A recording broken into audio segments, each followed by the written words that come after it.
And hello and welcome to Varsity Sports alongside the great Jason Andera. I am Jay Elson. Alex Heinert, Jody Norstead going to be checking in as well tonight. We've got a lot to get to between highlights, rankings, and an update on a pair of former Varsity Sports standouts. But the big event of the week, without question, the Howard Wood Dakota Relays. Yeah, but before we get into that, let's get Alex Heinert here to fill us in on some of the recent track and field action from around the area. Alex? Thanks, guys. Yes, as excited as we are about Howard Wood, we would be remiss to not talk about what happened this past weekend, which included a battle for conference supremacy in Sioux Falls and one of the top showcases of track talent in North Dakota outside of the state meets. Let's start on Friday at Windy McEnany Field in Sioux Falls for the Metro Athletic Conference meet.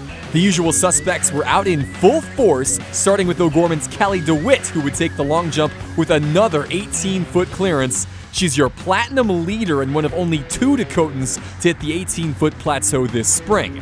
On the track, another dominant day for Brandon Valley's Krista Bickley. She wins the 1, the 2, and the 4 and sets Metro meet records in each race. And she is still, again, just a sophomore. In the boys' distance events, a great battle all day between Lincoln's Gabe Peters and Brandon Valley's Jacob Hanna. The future South Dakota State runner Peters would win the sprint to the tape in the mile, but fast forward to later in the day and it'd be the future North Dakota State runner Hanna who would get a little revenge in the 800. It's going to be fun to watch those two in the Summit League in the years to come. In the quest for a team championship, this day belonged again to Sioux Falls Lincoln. Courtney Klatt would take care of business in the girls' distance events, taking home the mile and the 2 mile in comfort. Josephine Dahl and Riley Hire would go 1-2 in both hurdle races, with Hire winning the triple jump as well. And Jasmine Cooper would win the 800, helping the Patriots become Metro Meet champions for the 2nd straight season. Similar story for the boys, as Colin Bryson would win the 1 and the 2, Henry Klitsky would take the 2 mile, and the Pats would win half of the field events to complete the Sioux Falls-Lincoln Conference sweep. The wins were special because it speaks to our depth of our team. We cover so many different events, both on the boys and girls side. Kids are excited about running track here and competing, and it wasn't a great weather day today, but we were really just kind of happy with how things turned out and how they came out, and we loaded a lot of those kids up and they did a great job. On to Bismarck now in the always exciting Charlie Denton Relays, where meet records were in danger from the start. Bismarck's Cara Hausler quietly having a great senior season. She'd get the win in the 100 just ahead of Davies Rose Gay in a meet record tying mark of 12.29 seconds. Gay would get the better of Hausler in the 200, but Hillsborough Central Valley's Gracie Wright would beat them both in the quarter. 57.62 seconds for the Burrow Jr., the best mark in Class B this season. We'd have a near platinum mark set in the 300-meter hurdles, as Davies' Sally Corgo would get the win in 45.6 seconds, just 1/100th behind the top mark on the region from Rapid City Stevens' Elizabeth Schaefer. While Corgo would just miss a platinum time, 3 on the boys' track would get their names on the leaderboard this week, starting with Manuel Bradford of Minot. He'd take the 300-meter hurdles in 39.79 seconds to go top on that list. Another platinum mark would fall in the 800 thanks to Legacy's Bo Brannon. The junior would churn out a 1:55.53, lowering the mark Williston's Leif Everson set just a week ago by almost a second, and breaking a 22-year Denton Relays record by over a second in the process. But the race of the day came in the 1600 as Everson and Fargo Davies' Hunter Lucas would stage another battle for the ages. In the end, the future Minnesota Golden Gopher would just edge the Boise State commit 4:12.88 to 4:13.62. Those are the 5th and 7th fastest mile times in North Dakota prep history. Lucas would also set a meet record and reestablish his double platinum status in the 2 mile as well, further cementing his spot as the top distance runner in the Dakotas. Thank you, Alex. Much more track and field to look at yet this week. Next, we're going to preview the boys' special 200. Does anyone have a chance to break Nathan Gerry's Dakota Relays record? Alex fills us in after this.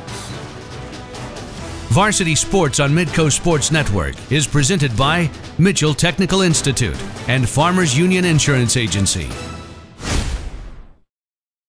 And welcome back to Varsity Sports. Well, it is the first week of May, and that, of course, means one of the premier track and field events in the upper Midwest is set for this weekend. It's in Sioux Falls, the 92nd running of the Howard Wood Dakota Relays. Yeah, it's always a fantastic meet from start to finish.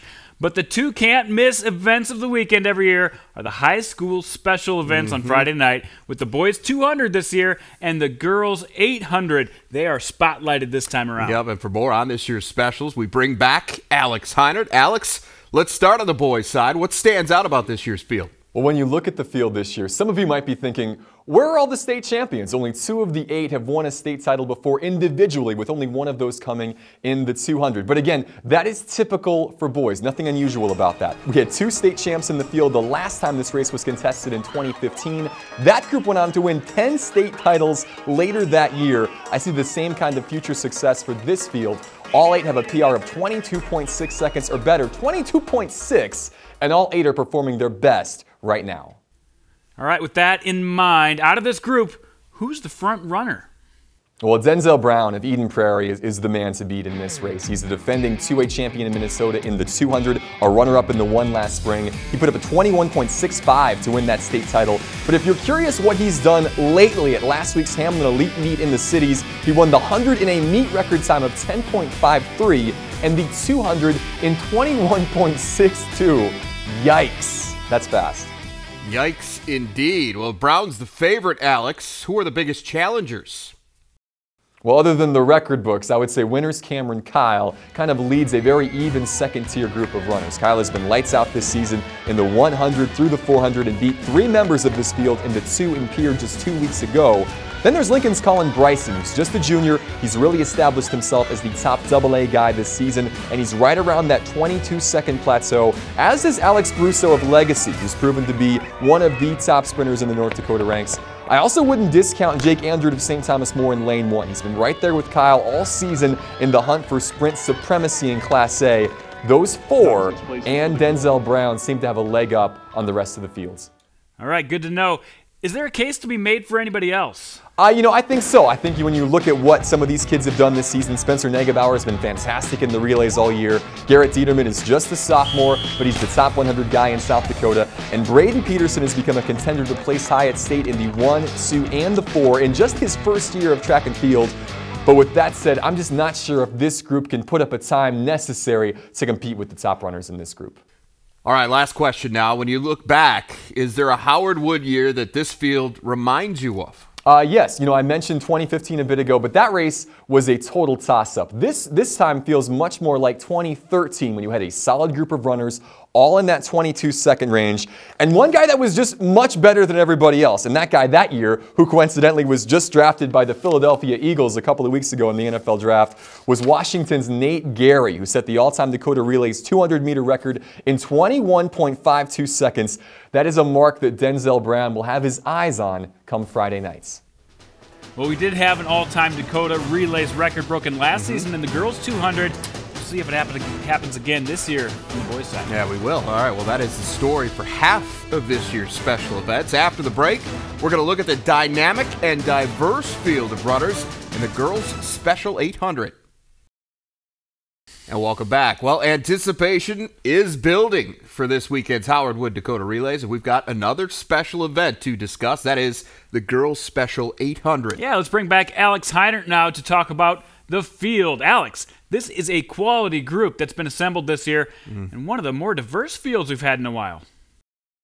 Yes, right on both counts. This group has won 16 individual state titles on the track. They hail from 4 different states, represent all 4 grades in high school, and represent 6 different classifications of competition. We have not seen a field this diverse or this geographically diverse really since 2010.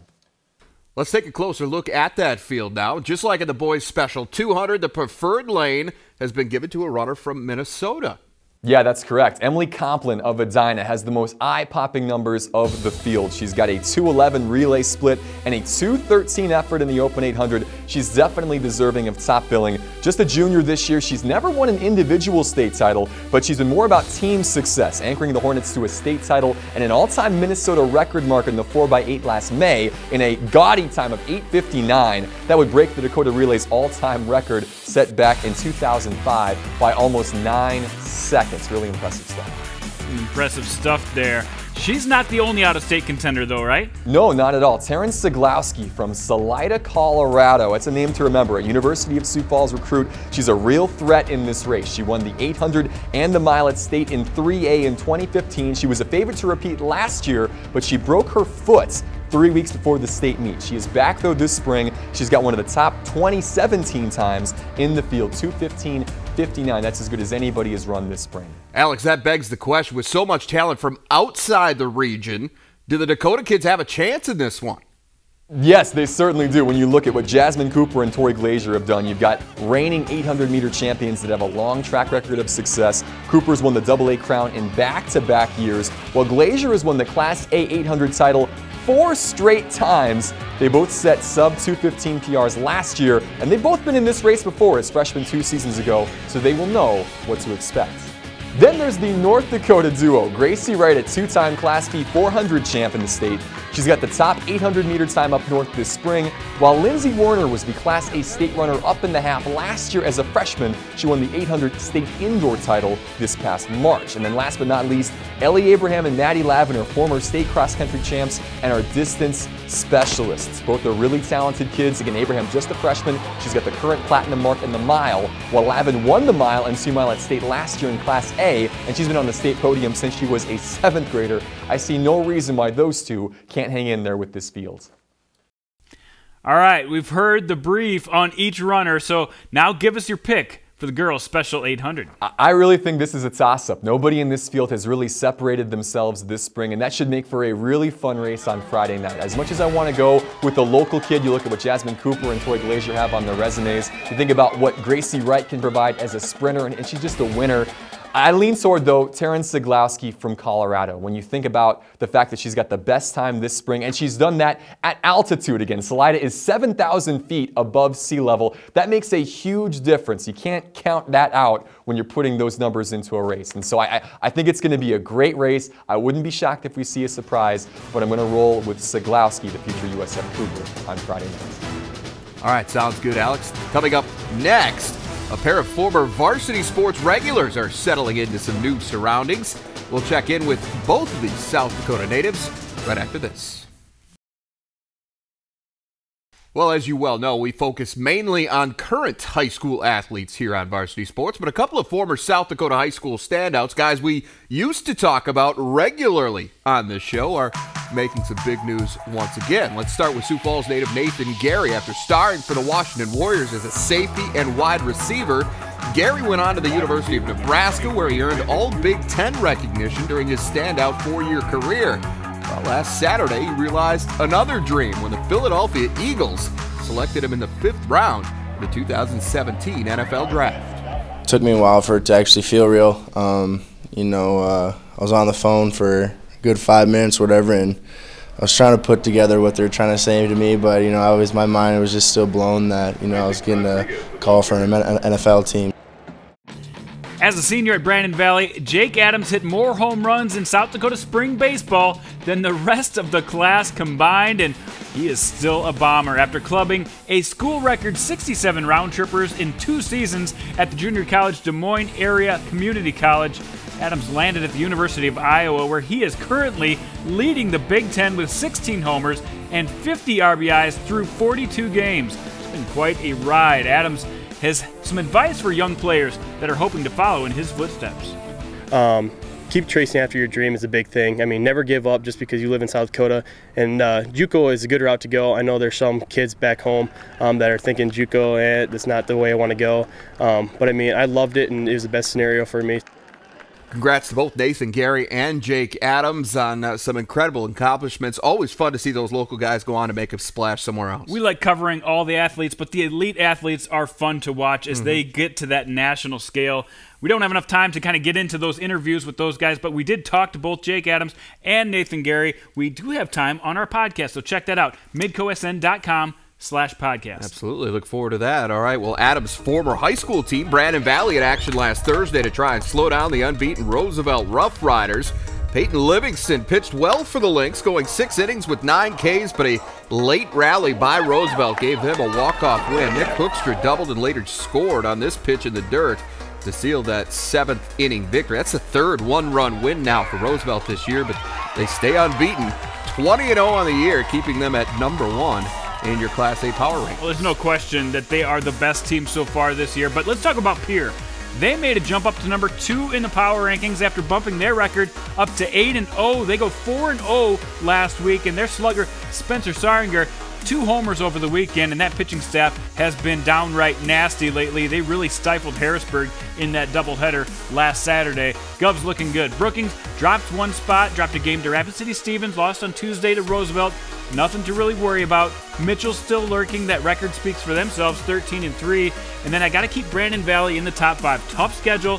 They piled up a few losses lately, but they are one of the best teams in the state. All right, meanwhile, in Class B, a couple of great pitchers squared off last Saturday with Spencer Coolwine of Sioux Falls Christian going against Brock Anderson of the unbeaten Lennox squad. Coolwine was incredible in this game. He struck out 16 batters in just 6 innings. Got some help from the offense. The Charger lineup helped them out to a 5-0 lead as they entered the 7th inning, but Coolwine came out of the game, and the Lennox bats magically came alive in that final frame. Zach Leisinger doubled to cap a 5-run rally to tie the game, and his team would end up winning it in the 8th. Braden Wallenstein earned the win for Lennox, pitching 4 1/3 innings of scoreless relief. Lennox stays perfect, improving to 10-0 on the year. Well, that's going to keep Lennox near the top of my Class B power rankings. Yes, Dakota Valley had their game against Vermilion postponed, so they'll stay at number 1 without a loss. But Lennox, with that big comeback win over Sioux Falls Christian, is right there, right behind them at number 2. All right, good stuff. As always, just ahead, the best of Class B. We're going to catch up with the top-ranked Thompson Tommies baseball team, find out how they're turning their hometown into Title Town. Varsity Sports on Midco Sports Network is presented by Mitchell Technical Institute and Farmers Union Insurance Agency. Welcome back to Varsity Sports. There are 4 teams in Class B baseball in the state of North Dakota that still have unblemished records. One of those teams is the defending state champs from Thompson.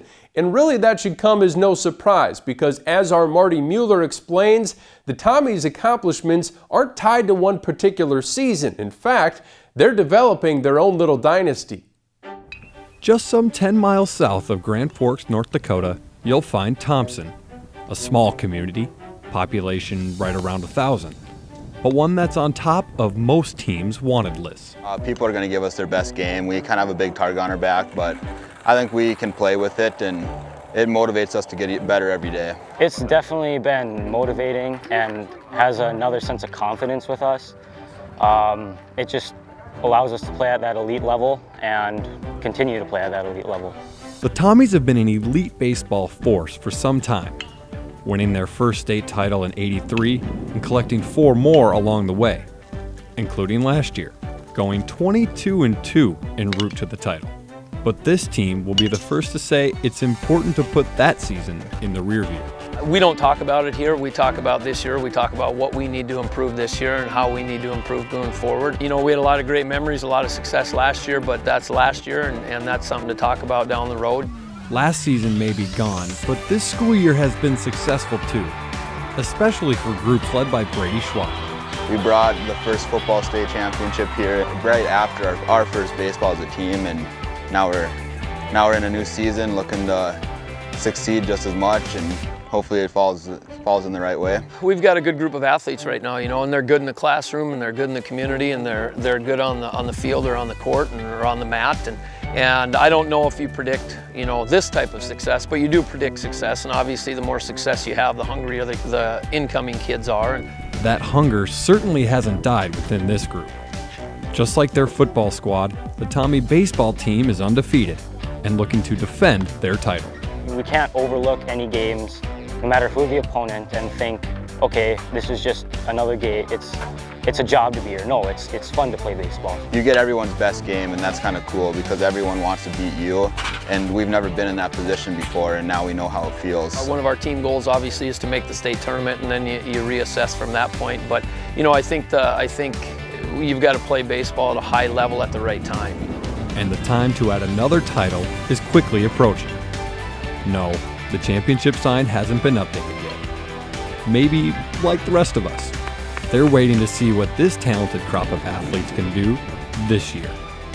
Now, if you're a numbers fan, you'll appreciate this. In 8 games this season, the Tommies have outscored their opponents by a combined 88-8 for a perfect 8-0 record.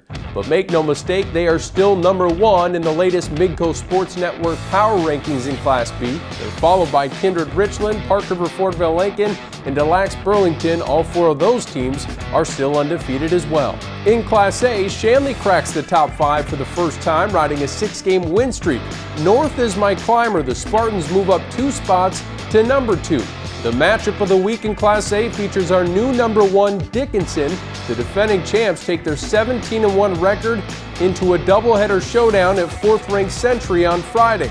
Patriots head coach Kent Schweigert tells me his team is hoping to get a little revenge after being swept by the Midgets earlier in the season. I think in that doubleheader we issued 20 walks, and you play a team like Dickinson, you can't give them base runners like that.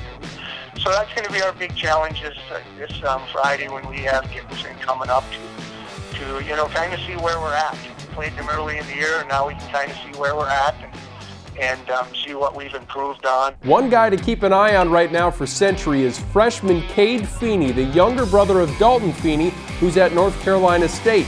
The younger Feeney leads the team with a .405 batting average to go with 10 RBI, and he's been virtually untouchable on the mound, boasting a 5-0 record and a 1.03 ERA in 20 innings pitched. Now for a powerful ending to the show, let's toss it back to Jay and Jandy. Okay, thank you, Jody. Thank you, Marty. That is it for us for this week. For Jason Andera, Jody Norstead, Marty Mueller, and Alex Heinert, I am Jay Elson. We'll see you next week.